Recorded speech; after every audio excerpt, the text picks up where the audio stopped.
Hello friends, কেমন আছেন সবাই? আশা করি সবাই অনেক ভালো আছেন। তো আজ আমি এক্সপ্লেন করব দ্য নিউ গেট অ্যানিমে সিরিজটির 3 নম্বর এপিসোডটি। গত ভিডিওতে আমরা দেখেছিলাম শিনের সাথে মিলি নামে একটি বিস্ট গার্লের দেখা হয় এবং সেই বিস্ট গার্লটি শিনকে কাউকে বাঁচানোর কথা বলে এবং শিন যখন সেই জায়গায় যায় তখন শিন দেখতে পায় যে মিলি তাকে একটি শিয়ালকে বাঁচাতে বলেছিল এবং শিন সেই শিয়ালটিকে বাঁচিয়ে নেয়। আর এরপরে শিন দেখতে পায় যে এটি কোনো সাধারণ শিয়াল নয়, এটি হচ্ছে একটি এলিমেন্টেল, যেটি বড় হলে অনেক বেশি শক্তিশালী হবে, কিন্তু তবুও শিন এটিকে নিজের সাথেই রেখে দেয়। আর এপিসোডের লাস্ট সিনে আমরা স্নিকে দেখেছিলাম যার কাছে টিয়ারার লেটার পৌঁছে গিয়েছে এবং টিয়ারা স্নিকে এটি জানিয়ে দিয়েছে যে শিন এই দুনিয়ায় ফিরে এসেছে। তো চলুন এবার এই এপিসোডটি সম্পর্কে জানা যাক। I love everything. Fire spreading all around my room. My world's so bright, it's hard to breathe, but that's alright. Hush.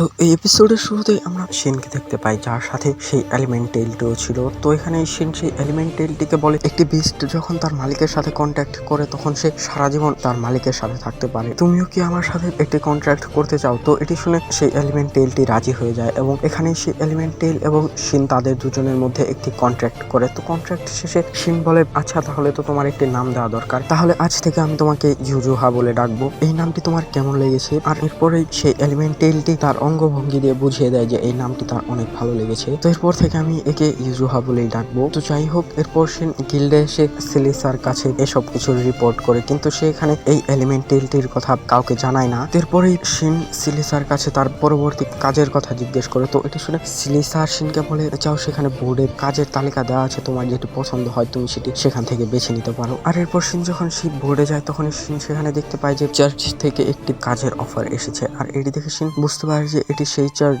যে চার্চের অরফানেজে মিলি থাকে। আর এই জন্য শিন এখানে তার কাজের বাহানায় মিলির সাথে দেখা করার জন্য সেই জব অফারটিকে অ্যাকসেপ্ট করে নেয়। তারপরে শিন সোজা সেই চার্চে চলে যায় এবং এখানে শিন একটি নানকে দেখতে পায়। তো এই নানটিকে দেখে শিন বলে, আমি গিল্ড থেকে এসেছি এবং আমি আপনাদের জব অফারটি দেখে এসেছি। তো এটি শুনে সেই নান শিনকে তার নাম জানায় এবং এখানে এই নানের নাম হচ্ছে টারিয়া। তো টারিয়া এখানে শিনকে বলে, আমি গিল্ডের কাছ থেকে এমন কাউকে চেয়েছিলাম যে অন্যকে ম্যাজিক স্কিল শেখাতে পারে। তো এখানে শিন টারিয়াকে বলে, আপনি কোন ধরনের ম্যাজিক স্কিল শিখতে চান? তো এখানে এটি শুনে টারিয়া শিনকে বলে, তুমি কি পিউরিফাইং ম্যাজিকের স্কিলটি শেখাতে পারবে? শিন এখানে বলে, এটি অনেক শক্তিশালী এবং টাফ স্কিল, কিন্তু আমি এটিকে শেখাতে পারবো। আর এটি শিখতে আপনার কতটা সময় লাগবে এটি আপনার উপর নির্ভর করে। নান শিনকে বলে, তুমি চিন্তা করো না, আমরা তোমাকে রিওয়ার্ড দেবো। কিন্তু এখানে শিন টারিয়ার কাছ থেকে রিওয়ার্ডের বদলে মিলির কথা জানতে চাই এবং সেখানে টারিয়াকে বলে, আমার রিওয়ার্ড লাগবে না, আমি মিলিকে দেখতে চাই এবং আমার কিছু ইনফরমেশন লাগবে আপনার কাছ থেকে। আর এর মধ্যে সেখানে মিলি চলে আসে এবং মিলি শিনকে দেখে অনেক খুশি হয়। মিলি শিনের সাথে এত ফ্রেন্ডলি বিহেভ দেখে টারিয়াও শিনের প্রস্তাবে রাজি হয়ে যায় এবং সেখানে বলে, মিলি এর আগে এত ভালোভাবে কোনো মানুষের সাথেই মিশেনি, আর যেহেতু মিলি তোমাকে পছন্দ করেছে তার মানে তুমি নিশ্চয়ই একজন ভালো মানুষ। তো এখানেই শিন টারিয়ার কাছ থেকে মিলির ব্যাপারে জানতে চায় এবং টারিয়া এখানে শিনকে বলে, মিলি নিয়ার ফিউচারের জিনিস দেখতে পায়, আর এজন্যই আমরা গিল্ডের কাছ থেকে আগেও একজন অ্যাডভেঞ্চারারকে এখানে আসতে বলেছি যে কিনা এই বাচ্চাদেরকে সুরক্ষার কাজ করে, কারণ মিলির কথা যদি শহরের বাকিরা জেনে যায় তাহলে অনেক খারাপ মানুষ মিলির এই শক্তির খারাপ ব্যবহার করবে। তো এটি শুনতে পেয়ে শিন মিলিকে বলে, ও আচ্ছা, তাহলে তুমি এই জন্যই আমাকে এই শিয়ালটির কথা বলেছিলে, কারণ তুমি দেখেছিলে যে এই শিয়ালটি ভবিষ্যতে বিপদে পড়তে চলেছে। আর এখানেই মিলি হ্যাঁ জানায় এবং সে ইউজোহার সাথে খেলতে থাকে। এরপরে শিন টারিয়াকে জিজ্ঞেস করে, আপনি সেই ম্যাজিক স্কিল কখন শিখতে চান? তো এখানে টারিয়া শিনকে বলে, না আসলে সেই ম্যাজিক স্কিলটি আমি নয়, আমাদের চার্চের আগের প্রিস্টের মেয়ে শিখতে চায়। তো এই জন্য শিনও রাজি হয়ে যায় এবং এরপরের সিনে আমরা শিন এবং মিলিকে দেখতে পাই যারা অরফানেজের বাইরে বসেছিল। আর এখানেই একটি মেয়ে শিনের কাছে আসে এবং সে শিনকে বলে, তাহলে কি আপনি আমাদেরকে বাঁচাবেন? কিন্তু শিন এখানে এই মেয়ের এই কথার কোনো কিছুই বুঝতে পারে না। আর শিন যখন এই মেয়েকে সবকিছু খুলে বলতে বলে তখন এই মেয়েটি শিনকে বলে, আমাদের আগের প্রিস্ট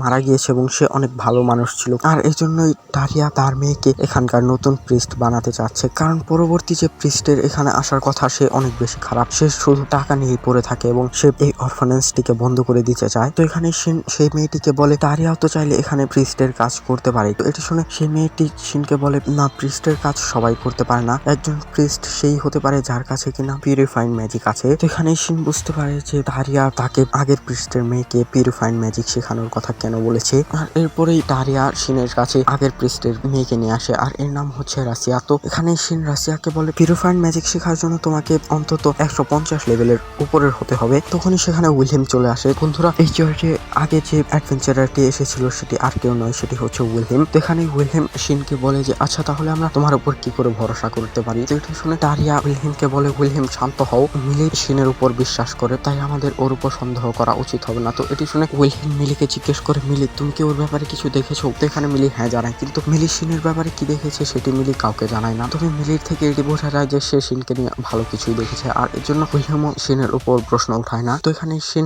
রাশিয়াকে বলে, তুমি চিন্তা করো না, আমি তোমার লেভেল আপ করতে সাহায্য করব। আর এখানে উইলহেম বলে, হ্যাঁ, আমিও তোমাকে সাহায্য করব, আমরা দুজনে মনস্টারদেরকে আদমরা করব এবং তুমি পরে গিয়ে তাদেরকে মেরে ফেলবে যাতে তুমি লেভেল আপ করতে পারো। রাতে আমাদের উইলহেম এবং শিনের কাছে দেখানো হয় যেখানে এরা দুজনেই বসেছিল, আর এখানে উইলহেম শিনকে জিজ্ঞেস করে, তুমি কি চুজেন ওয়ান? তো এখানে শিন এটি বুঝতে পারে না। তখনই উইলহেম শিনকে বলে, চুজেন ওয়ানের কাছে জন্ম থেকেই অনেক ভালো ম্যাজিক অ্যাবিলিটি এবং নলেজ থাকে, তুমি কি সেই? কিন্তু এখানে উইলহেম শিনের চেহারা দেখে বুঝতে পারে যে শিন এ ব্যাপারে তাকে কিছুই বলতে চায় না, এবং উইলহেম এখানে শিনকে বলে, আচ্ছা, তুমি যদি আমাকে এ ব্যাপারে কিছু বলতে না চাও তাহলে বলার দরকার নেই। আর তখন শিনের কাছে টিয়ারার লিডার আসে এবং সে এখানে শিনকে বলে, আমি আপনার ব্যাপারে মাস্টারকে জানিয়ে দিয়েছি। তো এটি দেখে শিন অবাক হয় যে সে সারা রাত বসে চেষ্টা করেও তার লিডারটি স্নির কাছে পৌঁছাতে পারেনি, কিন্তু কিয়ারা এটিকে করে ফেলেছে। আর এরপরে সিনে আমরা শিন, রাশিয়া, উইলহেম এবং ইউজোহাকে দেখতে পাই যারা জঙ্গলে এসেছে আন্ডার্সদের শিকার করতে। তো এখানে আমরা দেখতে পাই যে শিন এবং উইলহেম অনেকগুলো আন্ডার্সকে আত্মরা করে রেখেছে, আর রাশিয়া এদেরকে খুব সহজেই মেরে ফেলে, যার কারণে রাশিয়ারও ধীরে ধীরে লেভেল আপ হতে থাকে। এরপরেই এরা সকলে একটি ব্লু ব্যারিয়ারের কাছে আসে এবং এখানে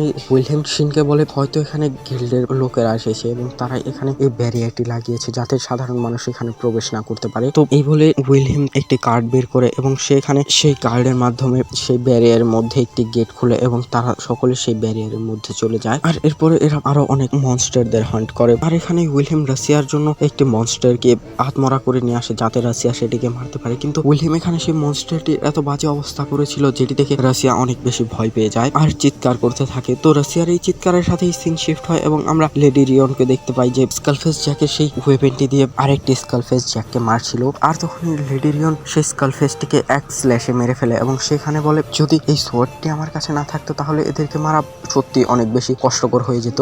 আর তখনই সেখানে পাশ থেকে একটি সোলজার লেডি রিয়নকে বলে, হয়তো অন্য টিমের এগুলোকে মারতে অনেক বেশি অসুবিধা হচ্ছে।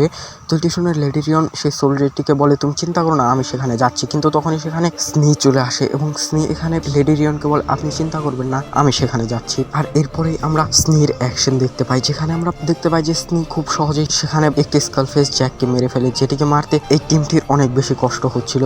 আর এখানেই বন্ধুরা আমাদের স্নির অ্যাপিয়ারেন্সে যে ব্যাকগ্রাউন্ড মিউজিকটি দেওয়া হয় সেটি সত্যিই অনেক দারুণ ছিল। তো যাই হোক, স্নির এত সহজে সেই মনস্টারটিকে মারতে দেখে বাকি সোলজাররা বলতে থাকে যে ইনি কে যে এত তাড়াতাড়ি এই মনস্টারটিকে মেরে ফেললো। আর এর সাথেই এই এপিসোডটি এখানেই শেষ হয়। তো এপিসোড কেমন লাগলো সেটি কমেন্টে জানাবেন, আর চ্যানেলে নতুন হয়ে থাকলে নিশ্চয়ই সাবস্ক্রাইব করবেন।